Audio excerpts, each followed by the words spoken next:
Hey guys, Bruce here, KB45, Modern Warrior, Kempo, Bible, 45. It's mind, body, and spirit's what we're looking at.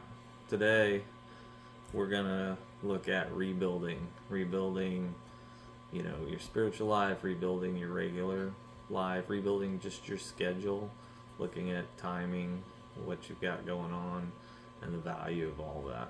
So, we're going to borrow from the book of Nehemiah. There's a pretty good outline. We're going to use uh, the book of Nehemiah and how he attended to rebuilding the wall. So, basically, it starts with some type of revelation. It doesn't have to be a revelation, it can just be an awareness that there's something, you know, greater that you want to do. It could just be an acknowledgement that there's change that needs to come. Like for me, it came this last year. Well, let me back up and say that, like, this ministry, the thoughts of it started several years back. And then we got closer and closer to it. So, and part of this ministry is, and I really hesitate to call this a ministry, uh, but that is what it is at this point. But a portion of that is the martial arts side that we do, where we teach and instruct and help people to find strength through that. So um, I was proficient. It wasn't that I wasn't. It's just that I did not feel healthy enough, and so I started really doubling down. Um, Moved forward with um, changing my diet, different things. And we'll talk about that as the video goes on. But for me, that was kind of this point that we're talking about rebuilding. So with Nehemiah, he realized the city of Jerusalem didn't have a wall, wasn't guarded, wasn't protected. The people were scattered. They're starting to come back, but they really weren't. Uh, the temple, well, not a lot was going on because there weren't a lot of people there. There just wasn't the development, and the Jewish people of Israel hadn't come back. So Nehemiah, basically, he received a blessing from the king at the time, Artaxerxes, and Artaxerxes said, "Yes, go." And he supplied him with all he needed to do it, gave him letters to the governors in the surrounding areas, told them to, make passage for him, told him to give him, whatever he needed, whether it was timber or stone or whatever. So, as Nehemiah traveled there, he didn't tell anybody about his plans. But the first thing he did when he arrived was he evaluated the task at hand. And after he evaluated the task at hand, then he presented it to the people and told them what he wanted to do and what they were going to do, essentially. And they all wanted it to accomplish it. So when you have that level of involvement from a large group like that, things begin to get done. So Nehemiah, he evaluates it. They begin work on the wall. The first thing, he ends up with some oppression, let's just say they they were taunting him. They were trying to dissuade him from his work. So it was two rival people groups, and it was pretty derogatory dialogue between them. So they continue on, and everybody's just like, well, they won't be able to rebuild it, don't worry about it. The premise is that he has a plan, he puts the people to work, then there's all the naysayers, and then as they begin to build and they start to make progress, then the threats of physical violence come. So through that process, they have to begin to arm themselves. So the people that were working on the wall, there's a verse in there that talks about they would gird themselves with their sword, and they would hold a weapon in one hand, and they would do the work in the other. Okay, so there's something to that. That's regular life. We're going to be looking at, you know, what you have to do. So they were building the wall around the city, and there was threats from all sides. There was all these, there was oppression. There was, they were instigating other groups to throw in with them. His enemies were, and they were gonna just go destroy him. So they had to be stable enough to protect themselves. And the second, or I guess this would be about third down the way, as soon as they began to do all this, they realized that they didn't have enough food, and they needed food, they needed nourishment so they could sustain the work at hand. And as he went through that process, they did that, but they also were working at an exceptionally fast rate, and the text says that they had a mind to do it, so they were. But half the men would stand guard while the others did the work, and then sometimes they would trade off, sometimes it's just whatever. But it was much like a 24-hour post in the Civil War, where like the guards at the forts would literally be on 24-hour duty. They would never change their clothes. They would not remove their clothes. I mean, they might if they're bathing, but they slept in their full wardrobe with their rifle at their side. So that's what these guys were doing.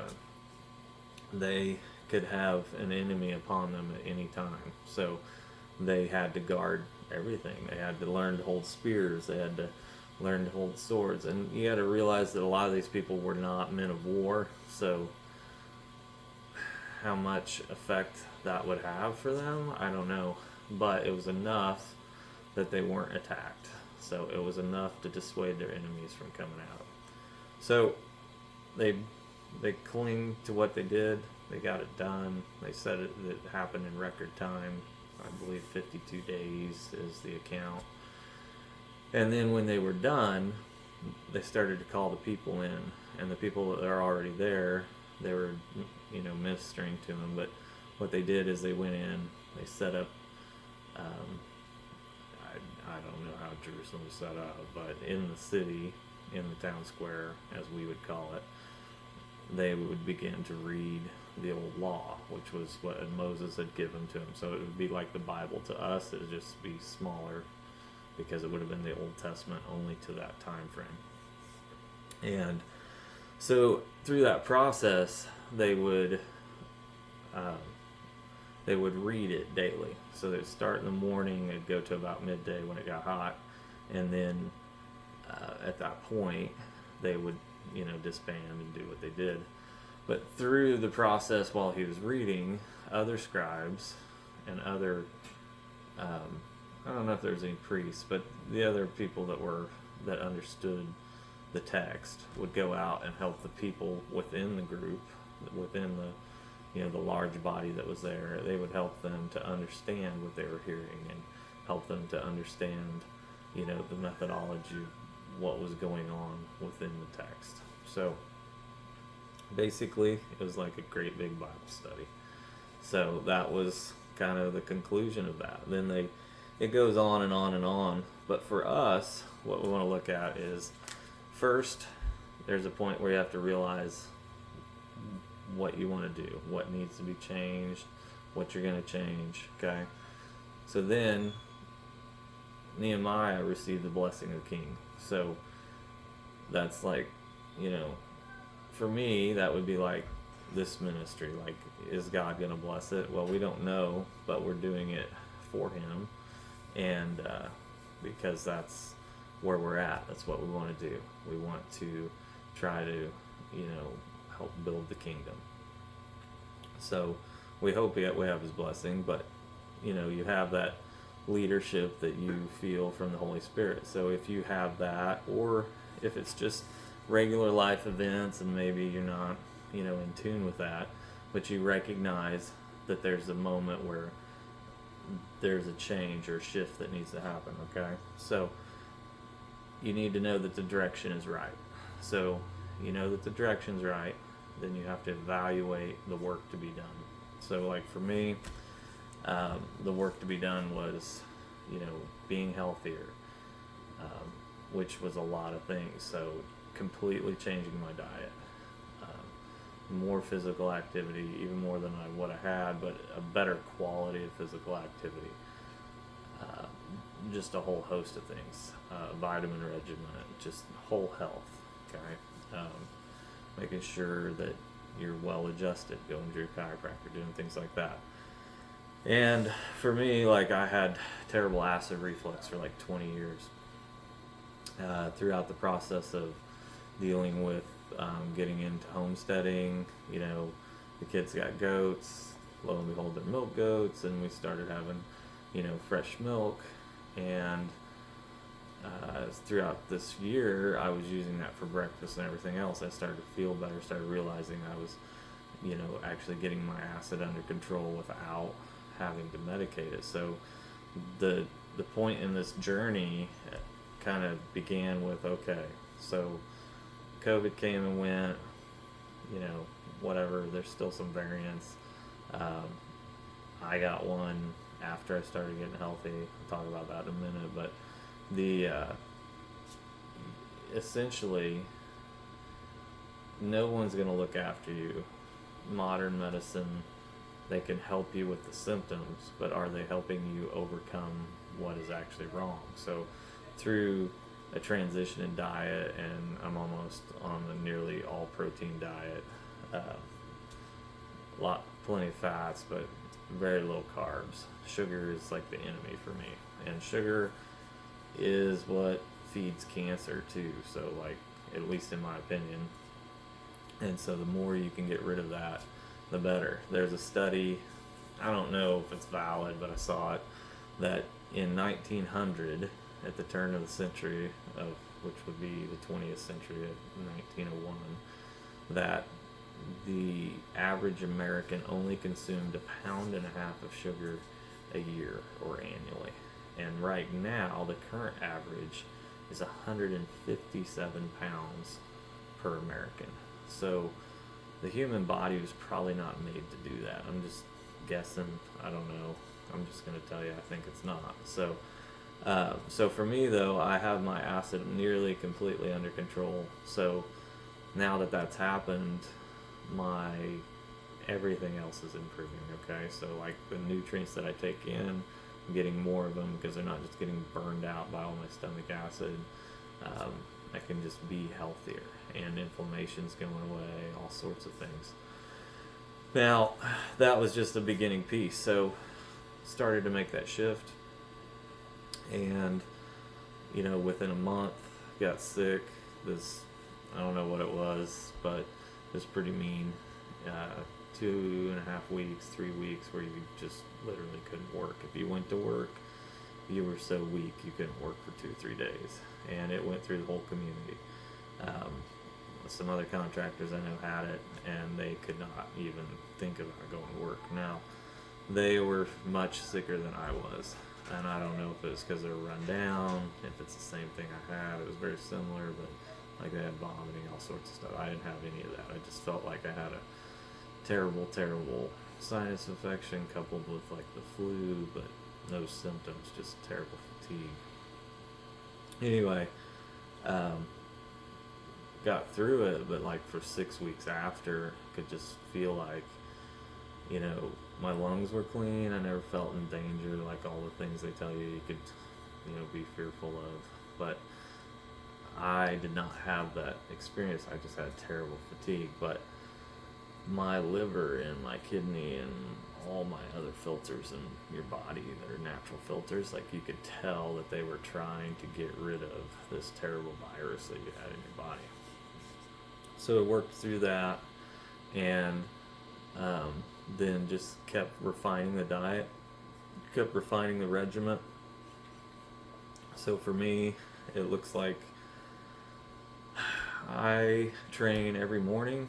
I train 5 days a week in the mornings, and then I do my regular work schedule for actual work, my occupation, and then I teach martial arts 2 nights a week, and then I host a men's Bible study one night and some other things. So our schedule's pretty busy, but we're carving it out, making it work. and making time for family and my wife and all sorts of things. But so when we talk about rebuilding, that's where we're at. So first, you go back to that, find the right direction. Okay. Then secondly, you need to evaluate it. Then you need to you begin to reconfigure. You begin to build. As you begin to build, there's opposition. So opposition could be anything. It could be your work schedules conflicting with your kids' schedule with sports or school or whatever. Your car could break down and now you can't get where you need to go. Okay, those are things we would call opposition. Those oppositions are going to come, and you're going to have to be strong enough to overcome them. So you need to feed yourself. So you need to feed yourself spiritually, and you start with that right here. Studying the Bible, getting in there, understanding it. A lot of life history is in here. Okay, the way humans behave, the bad choices they make, the good choices they make. If you understand some of that on a broader scale, it will help you navigate through, your social structure and what you're doing with other individuals. Now, you also need to nourish yourself physically, right? So if some of you, like, I didn't feel well, like, yes, I could perform physically, but I did not feel healthy. Okay, so like, we had a cow out here 2 days ago. It was pouring down rain. The temperatures were dropping, so we fed them the night before. We set a big bale out, and it was really rich. Now, I put it out there knowing it was really rich because I wanted them to have a lot of protein and be able to generate a lot of heat. This cow stood there and ate until she literally was trying to eat herself to death. She basically bloated up and then couldn't, breathe. Basically, they can't digest. So I'm out there in the pouring down rain, trying to get her up, get her moving, save her, and we got it done. But you're out there wrestling a 1,000-pound cow, heifer, trying to get her up just because she's greedy, and she literally ate herself to death. So, or would have if I hadn't have been there to get her back up and moving. So a lot of people are doing that. You're just eating yourself to death. I mean, maybe not with physical food, but with things that you are ingesting for certain. There could be all sorts of stuff. So need to figure out how to get that under control and refine that. And that's an attack, like being hungry. Okay, you just have to learn. For you, everybody's different. Some people have no issues with hunger, some people do. It's just what it is. I will tell you, like, I don't have any cravings since I've cleaned my diet up. I actually have to force myself to eat now, so that's a big deal. But the quality of what I'm taking in, we are producing most of what we are eating, and so it's a very clean diet now. It all comes from the farm. And the thing in Ohio happened this week, so the big plume of toxic smoke, that's all going to be in the food. And if you're not making some of your own stuff, you're not going to know what you're getting, where it's coming from.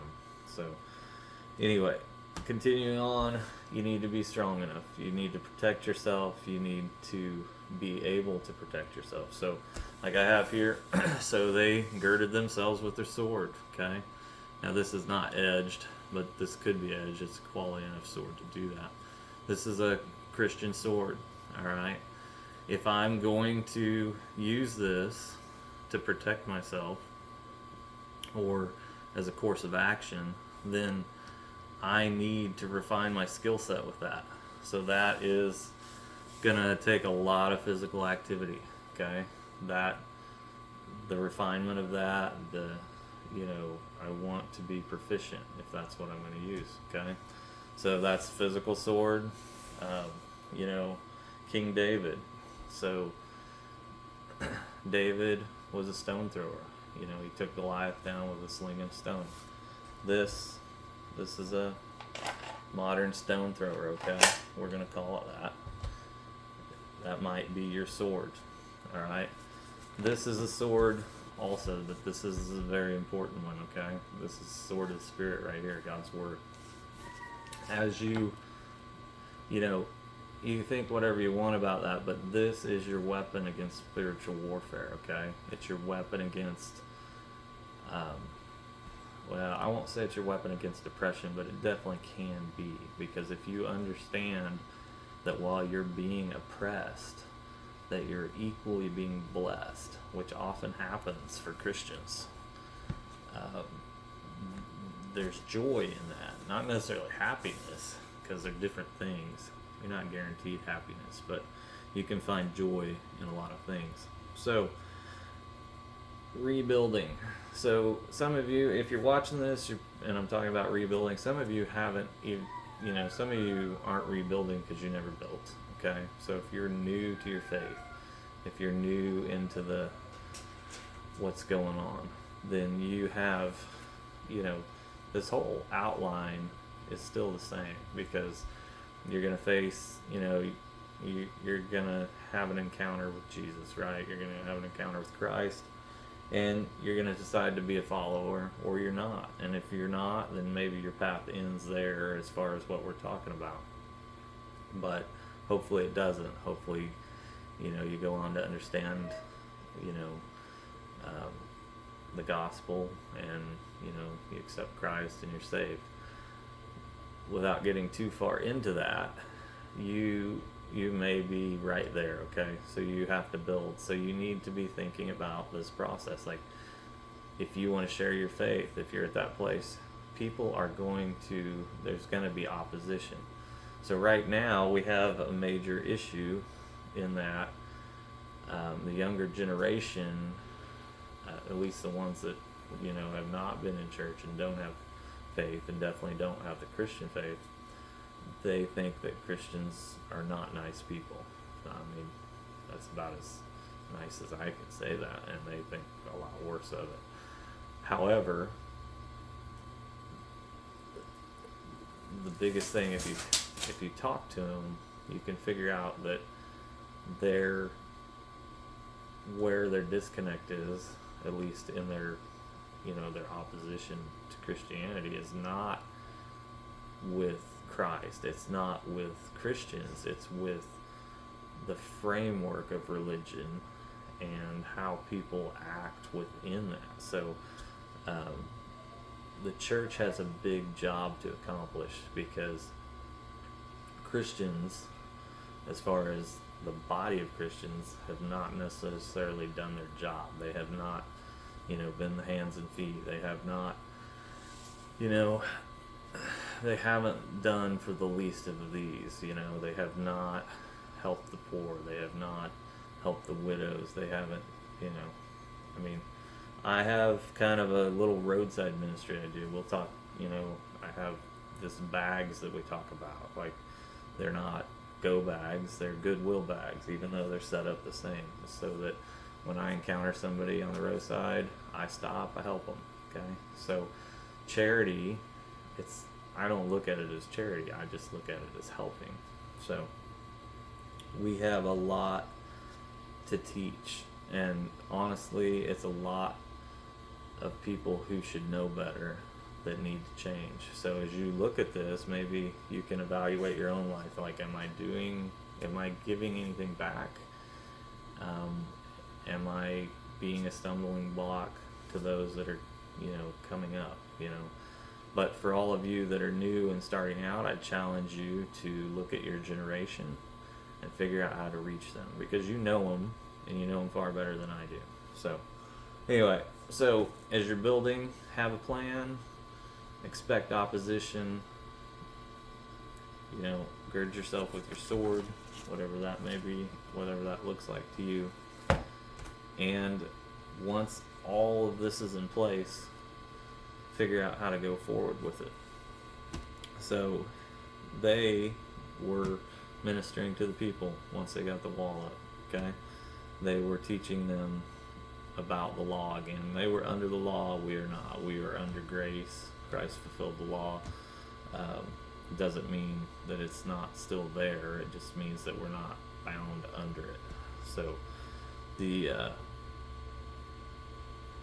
if you need a starting place, if you're comfortable with all this and you've done your homework and you're in there, and you don't have to be very far along. If you want to share your faith, you need to go ahead and do that. If you feel that prompting, you definitely need to do that with those around you. And I would say that, if you have a direction, then you need to pursue that. If you don't have a direction, well, the Great Commission is a very good place to start. Okay, if you're not feeling led, by God to have a specific direction, then you can just, use His ending words. And I'm going to read them because I won't do justice to them if I don't. So, Matthew 28, verses 19 and 20. It's the very last verses in Matthew, the Gospel of Matthew. And it says, "Go therefore and make disciples of all nations, baptizing them in the name of the Father and the Son and the Holy Spirit, teaching them to observe all things that I have commanded you. And lo, I am with you always, even to the end of the age." So, they call that the Great Commission, and that's what we title it. That's not what He said. He just gave the commandment.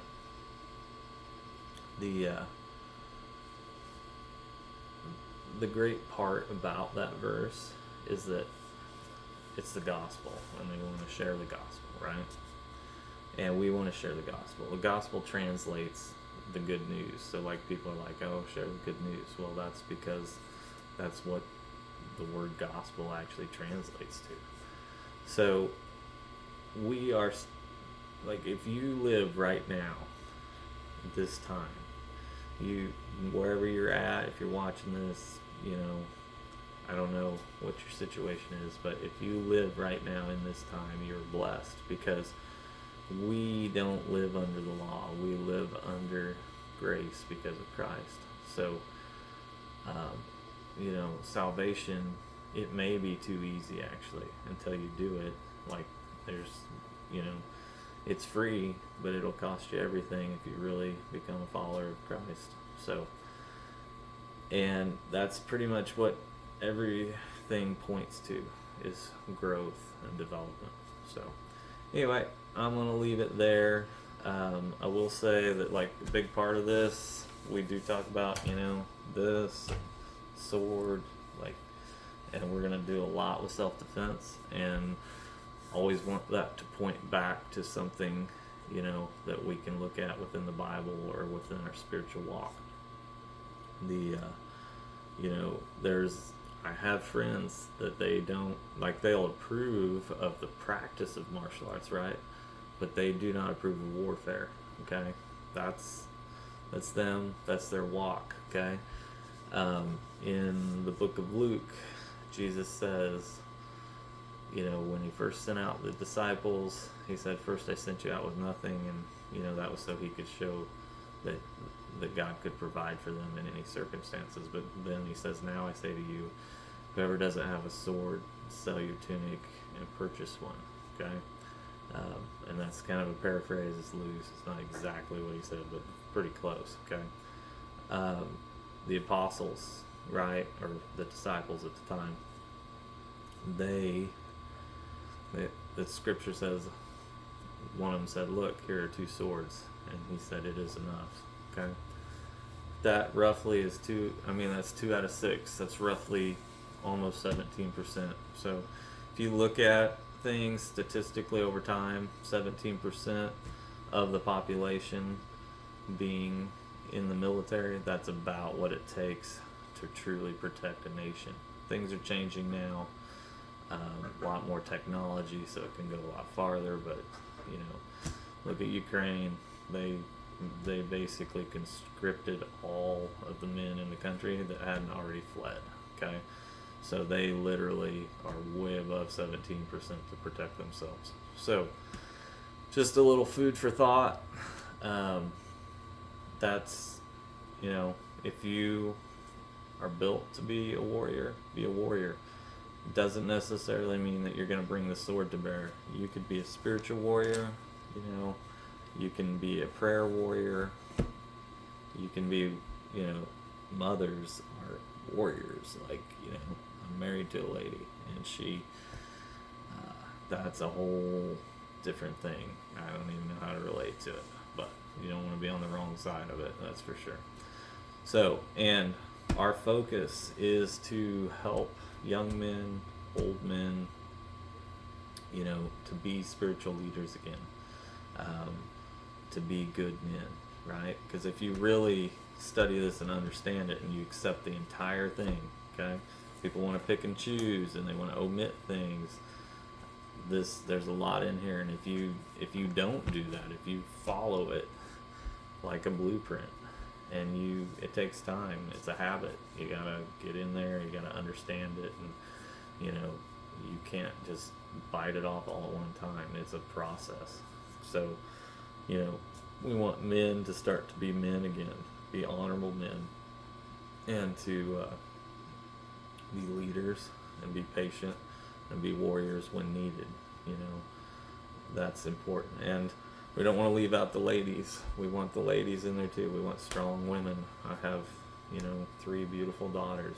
Okay, they're strong and they can be mean, but you know, they can also be gentle and tough at the same time. So we don't want to leave out the ladies. We want them to be strong. We want them to be strong spiritually also. So that was just a little outline I had, talking about resetting everything, okay? Rebuilding. If you're not rebuilding, if you're just beginning building, if you have any questions, you can get a hold of us. Like, you can message us, and then we can private message, whatever. If you're local and you know who I am locally, you can get in touch with me and talk to me if you need to talk about something. So I will just leave it at that. Thanks.